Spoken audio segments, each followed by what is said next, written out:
Welcome back to the Breakfast Meeting. I'm Victoria Sibi, and again, it's a pleasure to be here with you. But I'm particularly excited to have this conversation because it reminds me of something which I won't talk about right now. But as you might already know, this week the world is celebrating and honors and remembers the legacy of Nelson Mandela, a global icon, of course, of justice, humility, and even service.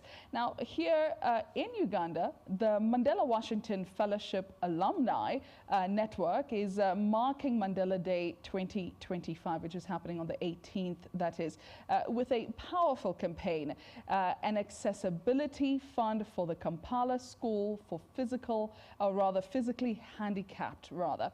Now, joining me this morning to have that conversation are two very important people with me in studio.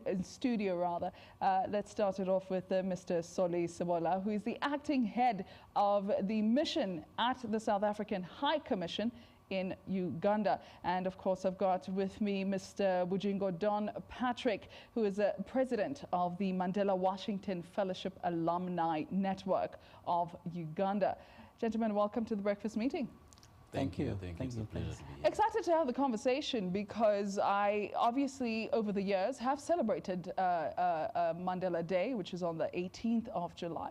And ever since I've been in the country, this is the first time where I'm hearing there's like open celebrations of Mandela Day in Uganda, which I think is pretty good. Let's start it off with you, Mr. Sebola. As a South Africa's representative, if I should say, in Uganda, what does it mean for Mandela's legacy to be honored in such a way in Uganda as well? What does that mean for us, for the people, for Africa in general, and even globally, for us to celebrate this day? Maybe I should correct you. It's not the first time that we celebrate Nelson Mandela in Uganda. Mm-hmm. We've been doing that previously in collaboration with Nelson Mandela, Makerere University, and other institutions. So, but to come back to your question, it is an honor and a humbling experience for us to celebrate Nelson Mandela in Uganda, considering the fact that Uganda and South Africa enjoy a fraternal relationship that dates back to the height of apartheid. Ugandans hosted our combatants here in Kawaweta. So it is quite a humbling experience. We feel we have to do this because our freedom was won because of the solidarity and camaraderie that the countries such as Uganda actually offered us.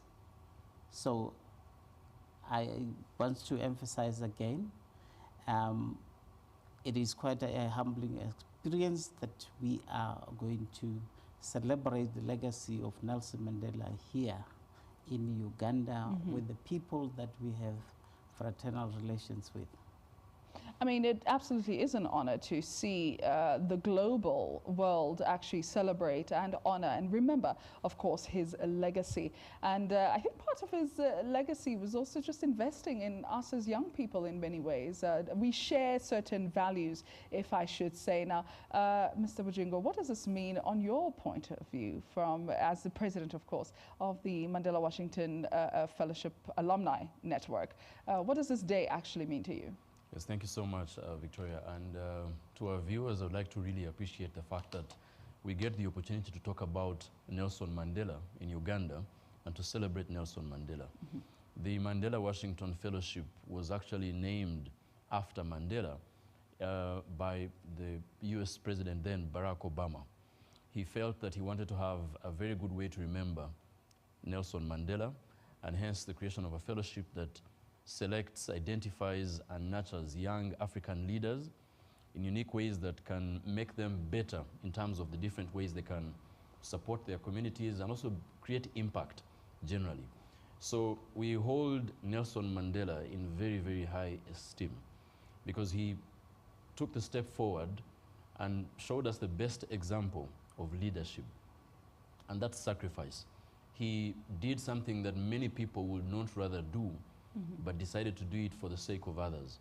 So as the Mandela Washington Fellowship Alumni Network in Uganda, we are happy to remember him, but most importantly, in a unique way, to also be supported and backed by the South African High Commission in Uganda. And we really, really appreciate Mr. Soli, because this has given us a great milestone in terms of how best we can execute and do this. And in the words of Nelson Mandela, he asked that for each and every time that the world will remember him, on the 18th of July, let's just not hold parties to celebrate, let's just not hold big occasions to wine and dine and feast, but let's look at a cause in our society and see how we can do something about it. That's the reason as to why we are happy that we have identified the Kampala School for the Physically Handicapped, a 56-year-old school that has been consistent in providing support to youngsters by educating them, providing vocational education as well, and then rehabilitating them. So to us, it's more of a humbling experience, an honor, than it is a privilege in the same regard to celebrate Nelson Mandela. Absolutely. I mean, it's a beautiful way to celebrate in that case, and yes. Picking a cause such as the one you have picked. Mr. Soli, let's get into how it's celebrated in different places, because here you've chosen a school, and I know you're going to be doing different things over there. We'll break it down exactly what you're going to be doing.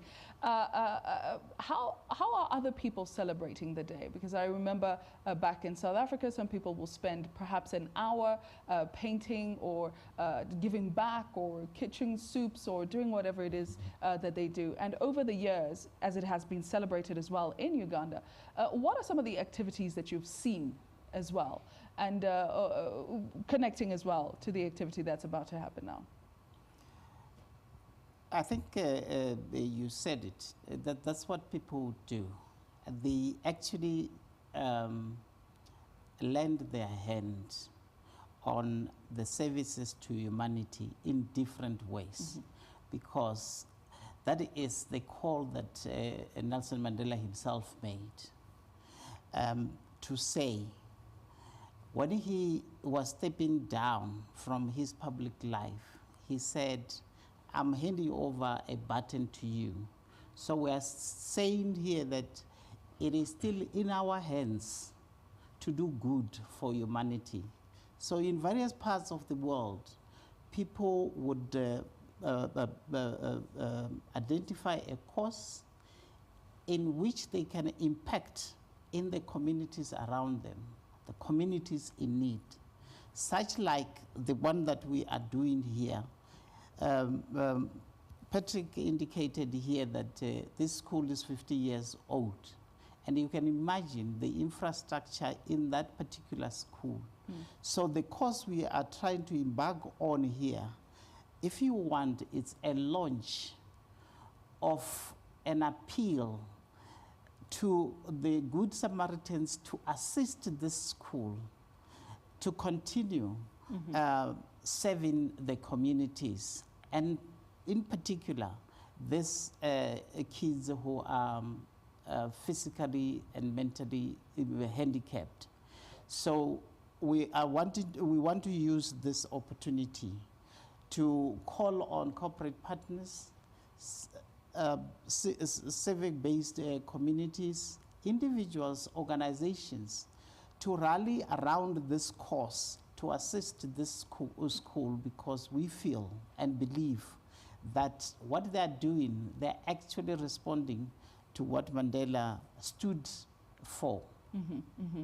Now, Patrick, if you could share with me, what exactly is the Accessibility Fund, and why, or rather, what are you hoping to achieve with it? And maybe break down the campaign for us a little more.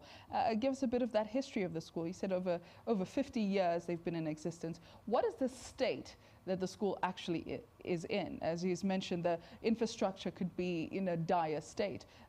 Share with us, bring that into light for us. Yes, so the Kampala School for the Physically Handicapped is located at along Balintuma Road as you're heading towards Mengo. And this is a school that has, like Mr. Soli has said, been here for a while. So you can imagine the infrastructure of a 56-year-old school and what it looks like. So when we had a visit to the school, we figured that there are a number of challenges that are at the school. And as much as we want to really commemorate 18th of July, we felt commemorating that day alone is not enough. So we thought that it would be wise to start and run a campaign that is a build-up to the 18th of July. And when you look at the challenges of the school, there are quite a number. One, it's the infrastructure that has been here for quite a while. When you look at the state of the pathways that the children are using, many of them are in wheelchairs, some of them are using crutches. And you know, it should be a lot easier, because if you are not living with a disability, even in that regard, you'll be happy to walk along a path that is well paved and really aligned. So imagine now somebody that is living with a disability. That's number one. Two, previously the school used to take these youngsters for hydrotherapy, where they place them, say, in a pool to help them flex their joints better. In a bit, they are having some fun, but they are also ensuring that they are being rehabilitated. Now that van broke down a long while ago, so they cannot take them easily for those sessions anymore. We assessed the situation, the individual challenges of some of these youngsters, and to some of them, it's also to the background where they are coming from. Their parents have done what they could to bring them to school, but there are still many more challenges that are, in terms of their tuition, their school fees to support them to stay in school. And remember, Mrs. Joy Mwesigwa, who has been a director at the school and has been in the school for about 30 years, indicated to us that before COVID, they had over almost 190 students. But when the COVID challenge came through, the number fell quite drastically. So the campaign that we are doing and pushing is to call out to the individuals out there, the public. We are trying to raise 100 million worth of support towards the school. And this can either be done in kind, and this can also be done in cash. It could be in scholastic materials, it could be in food items, it could be even towards this day. When you can come by on the 18th of July, you can reach out and see how you can participate in this day. So we're happy that a number of partners have come through to support the campaign, and I'll be happy to share their partners in due time. So the call is, let's hold our hands together, and this partnership and collaboration with the South African High Commission has showed us the same. When we come together and hold hands, we can actually do much more. So the call to us is to see how we can really remember Nelson Mandela in this unique and special way by celebrating his legacy through impact. Yes. Now talk to me a bit about the theme, if I should say, the theme of the day, the theme of the celebrations, and how can Ugandans also connect to this as well? Because this is quite important. These are our kids, this is our families, this is our education in schools. How can Ugandans care more, and what's the theme, if I should say? Please do share. The theme is the call he made when he stepped down. When he said, I have done my part. 67 years of political and public life. Now I'm handing over the baton to you. So we are saying now that we are celebrating his legacy under the theme, it is still in your hands to roll back the scourge of poverty, inequality, and underdevelopment. And we feel this theme resonate with the cause that we are undertaking. If you are to add to what Don has said, that what you could do on that particular day, you can decide to adopt a kid. You can offer some scholastic material. You can also assist in giving a facelift of that infrastructure that I said. It's archaic. It's very archaic. If you are to have the Southern African tornado here, I mean, it will fall apart, isn't it? It will fall apart. Yes. It will fall apart. So the call we are making is that the Ugandans and their youth, they must spare some of their time. And in Mandela's words, you don't have to have that 67 years. You have to just spare 67 minutes of your time and do good to the communities around. It doesn't have to be this at this school. When you walk around here, you find street kids, actually, which is what Mandela's Children's Fund started when he was on his road. He stopped on the roadside and he met a street kid. And when he greeted the street kid says to him, "Why do you care about us?" And then he felt there is a duty in a global way that he needs to do something to uplift the livelihood and the conditions of the kids. And in this regard, it is also talks to his values of valuing the welfare and rights of women, of children, because he feels the children are the rock of the future of any nation. So hence he has, during his lifetime, created a number of institutions that are geared at protecting the rights of children. Echoing on that message, what message then do you have for other embassies, the private sector, the people, the families? How would you encourage them as well to not just take part in the day, but to also come up with campaigns perhaps over the years that help uplift those communities? What message would you have to those private sectors and different embassies? To private sectors, we're saying they have a duty to be corporate citizen to the communities that they serve. Other embassies, they should have as well outreach programs that try to empower and transform the lives of the communities that they exist within. I mean, we have a duty. Uganda has hosted us here. So as a good hostess, guests of the Ugandan government, we should be seen to be doing something to assist or impact the lives of the people that have hosted us.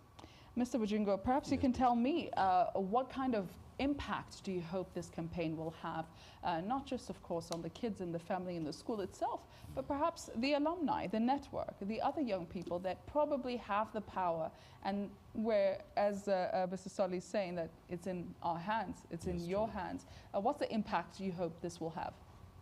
So this campaign really comes from the heart of who we are as an alumni network.